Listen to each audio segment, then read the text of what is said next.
श्रीमन्नारायण नारायण हरि हरि ओम।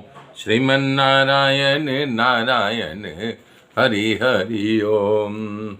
तब नारद जी ने कहा कि हे प्रभु, मैं एक बात जानना चाहता हूँ।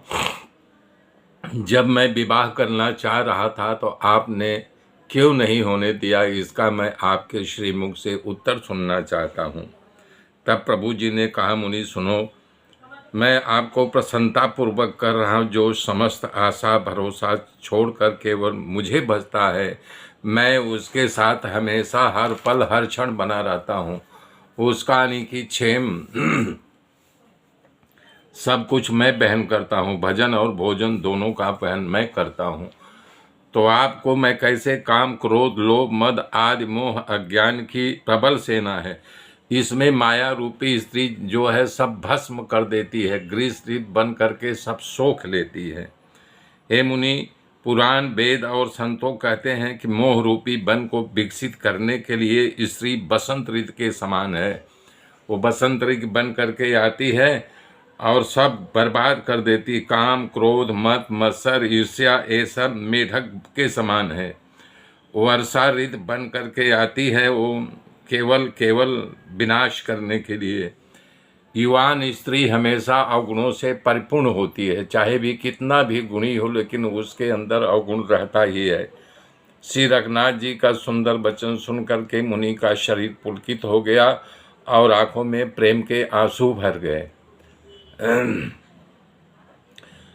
और इस प्रकार से वो मन ही मन कहने लगे, कहो तो प्रभु जी कैसी रीत है कि अपने सेवक पर इतना ममता और प्रेम रखते हैं। जो मनुष्य भ्रम को त्याग करके ऐसे प्रभु को नहीं भजता, वो ज्ञान का कंगाल दुर्बुद्धि और अभागिया है। तब नारद मुनि आदर के साथ बोले कि हे विज्ञान विशारद रघुवीर, भवसागर को पार करने वाले नाथ, आप कृपा करके संतों को लक्षण के कहो। हे मुनि, संतों का लक्षण क्या है मैं सुनना चाहता हूँ।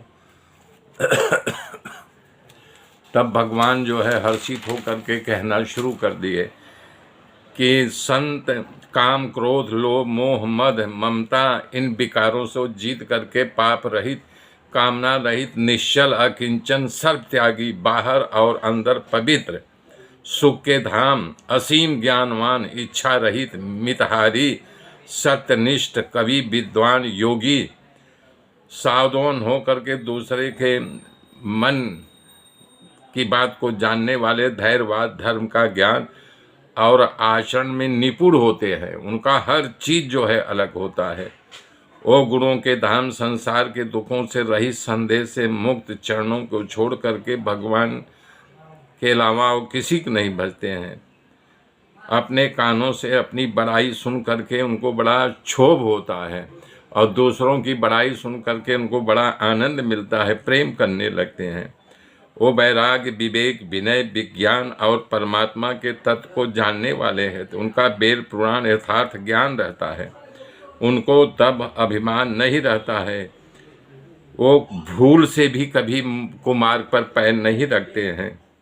तुलसीदास जी कह रहे हैं कि पुरुष धन्य हैं जो सब आशा को छोड़ करके केवल श्री हरि के चरणों के भजते हैं। वो खुद भवसागर पार होते हैं और अपने पीछे की पीढ़ी को भी भवसागर को पार करा देते हैं। यहाँ से अब जो है आणे कांड समाप्त होता है। अब आगे से किष्किंधा कांड शुरू होगा। मेरे मित्रों, मेरे साथ बने रहिए। तब तक के लिए जय श्री राम।